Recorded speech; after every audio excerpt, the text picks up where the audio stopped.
According to Ukrainian officials, 6 Russian missiles have struck Odessa, while Russian troops advance on Severodonetsk from the east. Rehearsals are taking place in Moscow for Russia's annual Victory Day parade, which will take place in the midst of its invasion of Ukraine. On a visit to a Romanian school educating refugee children, the US First Lady Jill Biden praises the bravery of Ukrainian mothers. For the first time in its history, the Irish Nationalist Party, Sinn Féin, won the largest number of seats in the Northern Ireland Assembly. Volunteers in Severodonetsk prepare humanitarian aid as Russian forces continue their shelling efforts. The group decided to stay behind to help civilians despite advancing Russian troops from the east. In Mariupol, all civilians were evacuated from the city's Avastal steelworks plant, according to Kyiv. After the evacuation, Ukraine's president said that we are now preparing the second stage of the evacuation mission. The wounded, the medics, of course, if everyone fulfills the agreement, of course, if there are no lives, of course, we are also working to evacuate our military, all heroes who defend Mariupol. This is extremely difficult, but it is important. Russian forces have continued to shell the port city Odessa. According to Ukrainian officials, 6 Russian missiles have struck the city. And firefighters have been working hard to limit the damage caused by the flames. Russia's defense ministry said that missiles had destroyed Ukrainian aircraft at airfields in the Artsiv, Odessa, and Votnetseng regions, and that its Iskander missiles struck US and European equipment near Kharkiv. And according to international observers, Moscow aims to completely capture Mariupol in time for Russia's Victory Day celebrations on May 9th.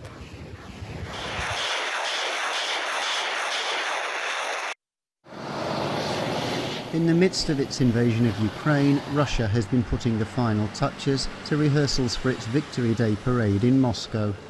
The annual show of strength marks the Soviet defeat of Nazi Germany in World War II, referred to by Russia as the Great Patriotic War.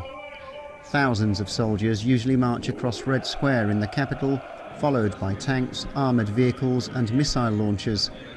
Despite predictions of a swift victory, Monday's parade will take place during the 3rd month of what the Kremlin calls Russia's special military operation in Ukraine. Observers have been surprised and impressed at the level of resistance of Ukrainian forces, and some experts are saying Russia has faced some severe losses as the war drags on. Vladimir Putin is expected to deliver a speech at Monday's event.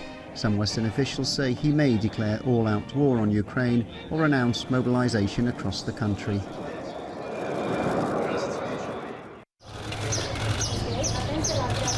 The US First Lady Jill Biden and her Romanian counterpart Carmen Ioannis visited a school in Bucharest on Saturday where Ukrainian refugee children are being educated. 2,000 such children have signed up to attend classes in Romanian schools. As well as education authorities, the 2 First Ladies talked with Ukrainian teachers and mothers. I just think, all of you are just incredible women that you put this together. I think mothers will do anything for their children, and you fight for them, which is what mothers do, I think. And so I just think you're amazingly strong and resilient, and it's just amazing that the Romanian people have taken you into their homes and into their hearts. And I think that's made all the difference for all of you. Jill Biden then flew on to Slovakia to meet more Ukrainian refugees, as well as aid workers and local residents in the city of Košice. The First Lady was also due to meet US Embassy staff and Slovakian officials in the capital Bratislava. A photo op to mark a historic moment. For the first time in its history, the Irish Nationalist Party Sinn Féin won the largest number of seats in the Northern Ireland Assembly during the UK's local elections. It has ties to the Irish Republican Army and wants unification with the Republic of Ireland. Those of us that are for unification will make that case. I encourage those that actually don't have that perspective at this moment in time to also enter into the conversation. Let's have a healthy debate about what our future looks like, something that's better for each and every one of us. The pro-British Democratic Unionist Party came in second. Under the 1998 peace agreement, the DUP is now entitled to the post of Deputy First Minister, though it may refuse the position unless there are changes to the Northern Ireland Protocol. There's a big lesson for unionism here.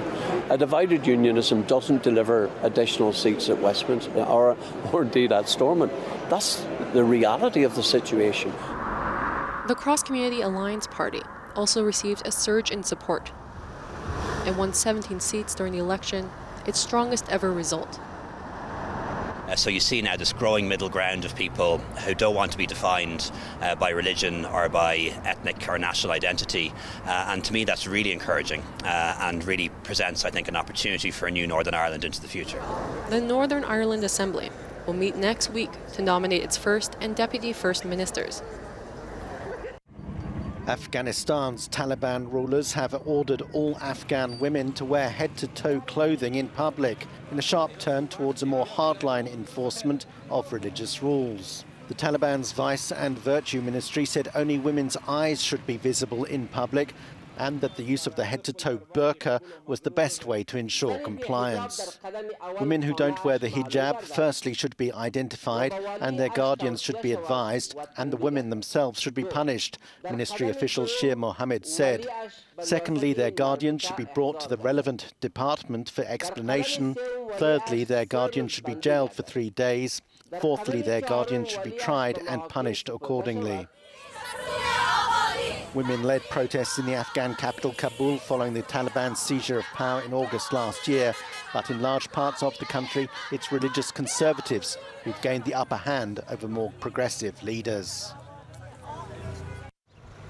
Iraq is in the midst of a severe drought that some experts believe is driven by climate change.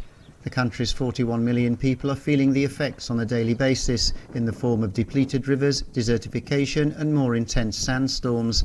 And now they're facing food shortages and rising prices as this year's harvest is at risk.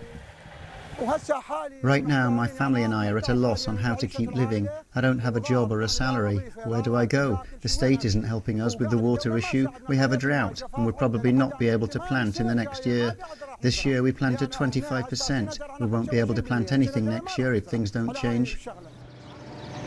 An Agriculture Ministry spokesman said in 2019 and 2020, wheat harvests reached 5 million tonnes, enough to guarantee self-sufficiency for Iraq. But this year it's likely to be just half that, not enough to feed the country for a year. Iraq will have to import grain, just as Russia's invasion of Ukraine pushes up prices. Wildfires continue to blaze across Siberia. Authorities have recorded 123 fires in the past day. The fires have damaged several hundred homes, and at least 10 people have died in the Russian province as a result. Wildfires in the region are rare this time of year, and they are being fueled by fierce winds and a lack of rain. Former Brazilian President Luiz Inácio Lula da Silva announced on Saturday that he'll return to politics and run for a third term in the October election. At a rally in Sao Paulo to launch his campaign, the 76-year-old said rebuilding the country would be more difficult than winning the election. Lula promised around 4,000 supporters that he'll transform Brazil. A group of flag throwers from the EU's 27 member states perform in Brussels to mark Europe Day, a day celebrating the bloc's 72nd anniversary. On Saturday, 2 days before the May 9th celebration, the EU threw open its doors to thousands of visitors so they could learn more about how the bloc functions. And they were treated with entertainment and educational installations. The Italian Coast Guard on Friday rescued more than 100 migrants and recovered 2 bodies after a sailboat ran aground near a jetty in southern Italy. A pair of rescue divers had to coax one survivor, who was clinging to a metal pylon jutting up from the water, to jump into the sea so that they could bring him to safety.